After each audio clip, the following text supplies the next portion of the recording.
नमस्कार, आप देख रहे हैं थिंक 360। मैं हूं प्रदीप बिदावत। हमारे खास कार्यक्रम धारा प्रवाह में आपका स्वागत है। विषय बड़ा गंभीर है। मामला राजस्थान के कोटा तकनीकी विश्वविद्यालय का है, जहां पर पास करने के एवज में छात्राओं से असमत मांगने का मामला है। इतना गंभीर प्रकरण है कि जिनके बच्चे बाहर रहकर पढ़ रहे हैं, उन परिजनों के, उन परिवारों में सिरहन हो रही है। चर्चाएं चल पड़ी है, क्या उनके बच्चे सुरक्षित है या नहीं। उन बच्चों का वर्तमान और भविष्य ऐसे दरिंदे शिक्षकों की जद में आ तो नहीं रहा। इस मुद्दे पर हमारे साथ बात करने के लिए वरिष्ठ साथी श्रीपाल सक्तावत जी हैं। मामला इतना गंभीर है, श्रीपाल जी खुद कोटा आज आरटीयू गए और उन्होंने स्थिति का जायजा लिया। जानना चाहेंगे श्रीपाल जी, क्या है मामला? कोटा में आपने क्या देखा, क्या है प्रकरण, कृपया बताएं। प्रदीप जी, अब तक जो मामला सामने आया है, एक लड़की ने सबसे पहले शिकायत की थी कि पास करने के एवज में उनसे असमत मांगी जा रही है। उसके बाद में एक और लड़की ने शिकायत की है और उन शिकायतों के आधार पर एसोसिएट प्रोफेसर को और एक अंकित अग्रवाल हैं जो छात्र हैं, उनको गिरफ्तार किया गया है। और एक लड़की का भी ऑडियो में बार बार जिक्र आया छात्रा की, वो भी उसमें शामिल नजर आती है। उसको लेकर के भी अब पड़ताल की जा रही कि उसकी भूमिका किस स्तर पर थी।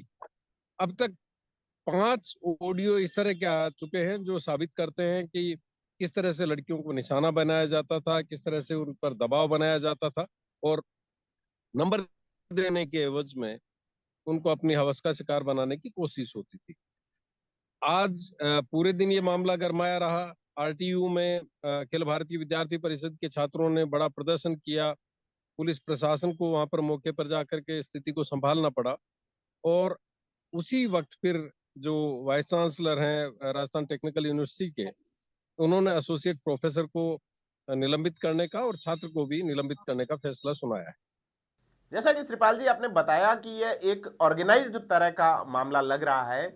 यह राजस्थान में बीते कुछ दशकों में देखें तो तीसरा मामला है ऑर्गेनाइज्ड रूप से इस तरह से असमत को मांगने का।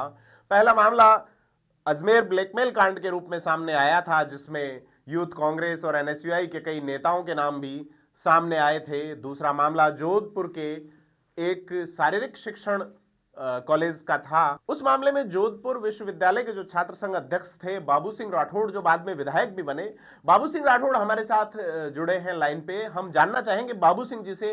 बाबू सिंह जी बताएं, क्या है ये पूरा मामला जिसमें आपने इस प्रकरण को बहुत नजदीकी से देखा था और छात्राओं ने आपको अपनी पीड़ा बताई। उसके बाद क्या कुछ हुआ था इस मामले में? 1995 और 96 सत्र की बात है। उस समय हम तत्कालीन छात्र संघ अध्यक्ष थे। तो हमारे यहाँ फिजिकल कॉलेज है जोधपुर में। फिजिकल कॉलेज में प्रिंसिपल थे मोहनलाल मिन्नी। तो मोहनलाल मिन्नी के लिए वहाँ पर एक कोई शारीरिक शिक्षिका थी, शिव चौधरी, और एक थे टीके सिंह। तो इन लोगों ने वो छात्रावास में जाकर के और बच्चों से कहा कि आपको हम इसमें प्रैक्टिकल में नंबर देंगे, आपको पास कराएंगे, आपको पूरे नंबर देंगे, लेकिन आपको एक रात के लिए प्रिंसिपल साहब के साथ रहना होगा। इस प्रकार से उनके ऊपर उनको टॉर्चर किया गया, माइंडली प्रेशर दिया गया और उनको काफ़ी परेशान किया। और इस प्रकार से परेशान करते करते वो बहुत पजल हो गई थी बच्चियाँ। और जब मैं छात्र संघ अध्यक्ष था तो उन्होंने मेरे कार्यालय में आकर हमसे मिली। छोटी छोटी बच्चियाँ थी, 10th पास करने, 11th पास करने के बाद में फिजिकल कॉलेज में आई थी। तो हमारी बहनें हैं, छोटी बहनें थी, और वो गिड़गिड़ा कर रोने लगी। तब उनका दर्द देखा नहीं गया हमसे, और मेरे जितने भी साथी थे हम सभी इकट्ठे होकर के और गए फिजिकल कॉलेज के अंदर। और जाकर के जैसे ही गए तो प्रिंसिपल हमारे सामने आ रहे थे। तो जितने स्टूडेंट थे, और गुस्सा था, तो उस समय उसकी मोहनलाल मिनी की पिटाई कर दी थी। और पिटाई के बाद में वो आंदोलन इतना बढ़ गया था कि कम से कम 7-8 बच्चियों से इस प्रकार से, वो तो खुली हो गई थी, बाकी कितनी लड़कियों से असमत मांगने के और बदले नंबर देने की या प्रैक्टिकल नंबर देने की बात हुई थी, वो नहीं, पर 7 बच्चियां खुल के सामने आई थी। जी। तो वो फिर आंदोलन बहुत लंबा चला। उसमें आदरणीय भैरव सिंह जी शेखावत साहब, उसमें मुख्यमंत्री थे और वो बहुत संवेदनशील थे, तो हमने जोधपुर के अंदर वो आंदोलन करीबन 15 दिन चला और जी 15 दिन चला और इतना जबरदस्त आंदोलन चला कि जोधपुर भी विशाल बंद हुआ और पूरे जोधपुर के लोगों ने उस समय पूरा समर्थन दिया कि ये शैक्षिक जगत में और जहाँ पर गुरु हैं, शिष्या हैं, वो रिश्ता होता है, गुरुकुल होता है और एक गुरु और शिष्य का रिश्ता जो शर्मसार करने वाला था, इसलिए सब लोगों ने साथ दिया और 15 दिन लगातार आंदोलन चला। तो श्रीपाल सर, हमने बाबू सिंह जी की बात सुनी है। कोटा के कंटेक्स्ट में आप इसे कैसे देखते हैं? क्या इसके कहीं कुछ राजनीतिक एंगल भी निकलते हैं? देखिए, बाबू सिंह राठौड़ ने जिस तरह से आंदोलन किया था और उसी की बदौलत इतनी बड़ी कार्रवाई हो पाई थी, और उसी तरह का गुस्सा गुस्सा जो 1995 में जोधपुर में देखा जा रहा था, ठीक उसी तरह का गुस्सा आज कोटा में देखने को मिला। आरटीयू में अखिल भारतीय विद्यार्थी परिषद के छात्र सड़कों पर आ गए, उन्होंने लंबा प्रदर्शन किया और उसके बाद में निलंबित किए जाने की घोषणा की गई एसोसिएट प्रोफेसर को। वहां पर एक चीज ये भी आई है प्रदीप जी सामने की, ये बड़ा रसूखदार एसोसिएट प्रोफेसर रहा है। मनमर्जी के हिसाब से इनको मनचाही पोस्टिंग मिलती रही। एक जो महाविद्यालय यहाँ का इंजीनियरिंग कॉलेज, उसमें इनको 3 साल तक के लिए प्रिंसिपल बनाया गया था और वहां पर भी एक अपनी सहयोगी जो महिला शिक्षक है उसके साथ इनकी बदसलूकी की बात सामने आई, शिकायत होने पर इनकी पिटाई तक की गई और उसके बावजूद इनका जो रवैया है वो अपने आप में देखने वाला है। आज खुद पुलिस के बड़े आला अधिकारी वहां पर मौजूद थे, जो कोटा शहर के एसपी हैं केसर सिंह शेखावत, उनकी मौजूदगी में वहां पर पूरा पुलिस का जाब्ता था, प्रशासन के लोग थे और उस बातचीत के बाद में ये फैसला किया गया। लेकिन देखने वाली बात होगी कि अभिभावक इसमें किस तरह से सामने आते हैं, क्योंकि अजमेर ब्लैकमेल कांड जिसमें 250 के आसपास बच्चियों के देश शोषण की बात आई थी, उनको ब्लैकमेल किए जाने का मामला आया था और उस वक्त 16 लड़कियां तैयार हुई थी बयान देने पर, और आखिर में पूरे केस में सिर्फ एक लड़की थी पीड़िता जो आखिर तक उस लड़ाई को लड़ती रही। तो आमतौर पर बच्चियां हैं, उनके परिवार हैं, अभिभावक हैं, वो इस बात से भी बचते हैं कि सामाजिक तौर पर उनको कहीं दिक्कत नहीं हो, उनके रिश्तों में किसी तरह की दिक्कत नहीं आए आगे जा करके, इसलिए वो बचते हैं। और इसीलिए आज जो वाइस चांसलर है उन्होंने भी उन बच्चियों से बात करते हुए इस बात पर नाखुशी जाहिर की कि उन्होंने वक्त पर ये नहीं बताया कि इस तरह की घटनाएं यहाँ पर हो रही है।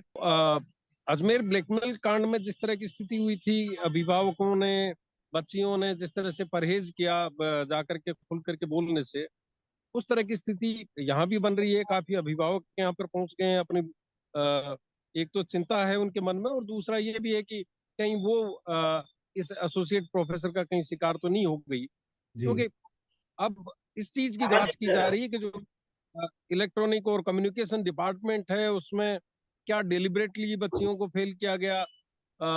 एक अलग से एग्जाम कराने की बात भी आज वाइस चांसलर ने कही है कि वो एक एग्जाम करवाएंगे ताकि अगर डेलिबरेटली किसी को फेल किया गया तो वो उस एग्जाम को क्लियर कर सके।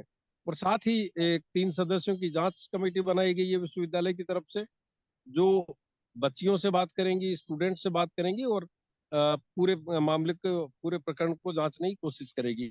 इस बीच पुलिस पूरी तरह से हरकत में है, लेकिन गुस्सा इस बात पर है शहर को कि जो पॉलिटिकल पार्टीज है, जो नेता हैं, खासतौर पर यहाँ की जो नुमाइंदगी करने वाले नेता हैं, उनके जो बयान रहे विधानसभा में शांति धारीवाल के, उसको लेकर के उनका गुस्सा था कि जब वो विधानसभा में ये कह सकते हैं कि ये मर्दों का प्रदेश है और इसलिए इस तरह की वारदातें यहाँ पर होती रहती है, तो उन्हें आशंका है कि कहीं इसी तरह से उनको बचाने की कोशिश तो नहीं होगी। और साथ ही एक सवाल उनके मन में भी ये भी है कि ऐसे क्या रसूख रहे हैं एसोसिएट प्रोफेसर के कि उनको प्रिंसिपल का दर्जा दिया गया है एक इंजीनियरिंग कॉलेज में, और इतनी बड़ी घटना होने के बावजूद वो नौकरी करते रहे एक अपनी साथी शिक्षक के साथ बदसलूकी करने के बाद। तो जैसी कि बात सामने आ रही है, ये एक संगठित अपराध जैसा मामला नजर आ रहा है, जैसा अजमेर का ब्लैकमेल कांड था, जैसा जोधपुर का प्रकरण था। अब इस मामले को किस तरह से देखा जाना चाहिए, राजनेताओं की इसमें क्या भूमिका होनी चाहिए? हमारे साथ अभी भी बाबू सिंह जी राठौड़ लाइन पे हैं। मैं बाबू सिंह जी जानना चाहूंगा, कंक्लूजन बताएं, इसमें क्या करना चाहिए? जो समाज के व्यवस्था के नियंता लोग हैं उनको किस तरह से अपनी भूमिका निभानी चाहिए? तो ये कह रहा हूँ कि मुख्यमंत्री जी संवेदनशीलता दिखाते हुए इनको सबको जयपुर बुला करके और पीड़ित और शोषित बच्चियों से बात करनी चाहिए, और बात करने के बाद में सख्त कार्रवाई करे। और मैं तो कह रहा हूँ राजस्थान की विधानसभा में भी इसके लिए सख्त कानून बने कि ये हमारे गुरुकुल के अंदर ऐसा कोई वाकया भविष्य में पुनरावृत्ति नहीं हो, और इसमें सख्त कार्रवाई होनी चाहिए। मैं तो कह रहा हूँ पोक्सो पोक्सो एक्ट में मुकदमा दर्ज होकर के इनके खिलाफ, ऐसे लोगों के खिलाफ तो सख्त कार्रवाई होनी चाहिए, और इन लोगों को तो काला मुंह करके और पूरे शहर में घुमाना चाहिए। उस समय भी पूरे अभिभावकों ने और शहर में लोगों ने मदद की थी, सारे साथ थे, और इन इन लोगों की वहाँ कॉलेज के अंदर पिटाई भी अभिभावकों ने और स्टूडेंट ने की थी। तो सबक और सजा तो मिलनी चाहिए। हमारे साथ बाड़मेर से वरिष्ठ साथी विवेक श्रीवास्तव जुड़े हुए हैं। विवेक जी, इस तरह के मामलों में अक्सर परिजनों के कहने पर बच्चे पीछे हट जाते हैं और उसका कहीं न कहीं लाभ अपराधियों को मिलता है। इस तरह के जो कांड है वो बंद नहीं होते, क्या वजह आपको लगती है इसमें? देखिए प्रदीप जी, कोई ये नया मामला नहीं है। राजस्थान में इस तरह के मामले लगातार सामने आते रहे हैं। हालांकि जो हमारे यहाँ सबसे बड़ी जो दिक्कत होती है वो लड़कियों में ये होती है कि उनको सामाजिक रूप से एक समस्या आएगी, और परिवार भी ये सोचते हैं कि आगे चल के समाज क्या कहेगा, तो आवाज उठाने में कहीं ना कहीं दबते हैं। इसलिए ऐसी घटनाएं छुपी रह जाती हैं। राजस्थान में भी ऐसे पश्चिमी राजस्थान की अगर बात करें मूलतः, तो ऐसे कई संगठित अपराध हुए हैं। चाहे आप भवरी कांड को देख लीजिए, या और भी अन्य कई यूनिवर्सिटीज और कॉलेजों के, एक बाबू सिंह राठौड़ ने हमारे साथ अभी जिक्र ही किया है कि जो जोधपुर यूनिवर्सिटी का कांड है, तो ऐसे कई इंसिडेंट होते हैं। लेकिन जब इनमें प्रभावी कार्रवाई नहीं होती है तो जो कहते हैं ना, हिम्मत बढ़ जाती है। जो आरटीयू में मामला आया है उसकी आप अगर ऑडियो रिकॉर्डिंग सुनेंगे तो आप आश्चर्यचकित रह जाएंगे कि वो कितना आदमी को अंदर से घमंड है, अहंकार है, कि वो खुला बोल रहा है कि मेरे पास पैसा है, मेरे पास सब रसूख है। तो ये कहीं ना कहीं इशारा करता है कि इन चीजों में सरकार अगर प्रभावी कार्रवाई नहीं करती है तो इन लोगों की हिम्मतें बढ़ती है, और ये नंबर देने के बदले बदले जो अस्मिता मांगने की घटनाएं हैं, अगर सरकार प्रभावी तरीके से जांच करा दे तो कई जगह और सामने आ सकती है। तो कोटा का मामला बड़ा गंभीर है, परिजनों को सोचने की, विचारने की जरूरत है। और बच्चों को भी मैं अपील करना चाहूंगा कि आपके साथ इस तरह का किसी भी तरह का मामला हो तो हिचके नहीं, अपने परिजनों से बात करें, दोस्तों को बताएं, पुलिस में बताएं, अपने विजिलेंस कमेटी जो है उसको बताएं, हमें आप बता सकते हैं। उसके अलावा आप किसी भी मीडिया संस्थान के साथ अपने हकों के लिए खड़े होने की बात कर सकते हैं। और आज के धारा प्रवाह कार्यक्रम में हमने चर्चा की है, ये एक बड़ा सामाजिक मुद्दा है और इसको राजनीतिक रूप से जोड़कर देखे जाने की भी जरूरत है और प्रभावी कदमों को उठाए जाने की भी आवश्यकता है।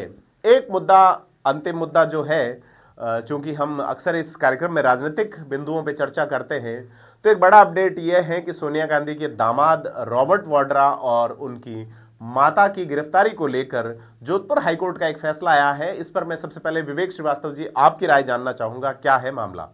जी बिल्कुल, जोधपुर हाईकोर्ट में जो प्रियंका गांधी वाड्रा के पति हैं रॉबर्ट वाड्रा, उन्होंने गिरफ्तारी को लेकर, वो एक चैलेंज करने को लेकर एक याचिका लगाई थी, जिसको जोधपुर हाईकोर्ट ने खारिज कर दिया। हालांकि 2 हफ्ते की उसमें मोहलत जरूर दी गई है, तो ये समझा जा सकता है कि 15 दिन तक अभी गिरफ्तारी नहीं होगी। लेकिन कहीं ना कहीं एक तलवार जरूर गिरफ्तारी की रॉबर्ट वाड्रा और उनकी मां पे लटक गई है, जो बीकानेर के कोलायत का जमीन का वाला मामला है। लेकिन कई लोग इसमें जो राजनीतिक जानकार है वो इसकी टाइमिंग को लेकर सवाल उठा रहे हैं। शिवपाल जी, आप इस मामले को कैसे देखते हैं, रॉबर्ट वाड्रा और उनकी मदर की गिरफ्तारी को लेकर जो कोर्ट का फैसला आया है उसको? देखिए, कुछ लोगों को लगता है कि क्योंकि प्रकरण पूरा जोधपुर हाईकोर्ट में चल रहा है और आज इस पर फैसला है, और एक ऐसी स्थिति में, एक ऐसे वक्त में आया जब राजस्थान में एक बार फिर राजनीतिक बदलाव की चर्चाओं ने जोर पकड़ा है, तो लोगों को लगता है कि क्या कोई जो टाइमिंग है वो इस तरह की है जो मुख्यमंत्री को राहत दे सकती है, क्योंकि ट्रबल शूटर के तौर पर अशोक गहलोत इस पूरे प्रकरण में सामने आते रहे हैं बीकानेर के कोलायत वाले मामले में, और रॉबर्ट वाड्रा या उनके परिवार को लेकर के वो एक तरह से मददगार की भूमिका में कानूनी तौर पर अक्सर सामने आते रहे। तो बहुत बहुत धन्यवाद हमारे साथ जुड़ने के लिए शिवपाल जी, बाबू सिंह जी, विवेक जी, आप सबका। तो ये था आज का धारा प्रवाह कार्यक्रम। इस कार्यक्रम को और बेहतर कैसे बनाया जाए, हम आपसे सुझाव लगातार कमेंट बॉक्स में मांग रहे हैं। आपसे अपील है कि आप हमारे वीडियो को अधिकाधिक लाइक, शेयर और सब्सक्राइब करें। साथ ही देखते रहिए थिंक 360।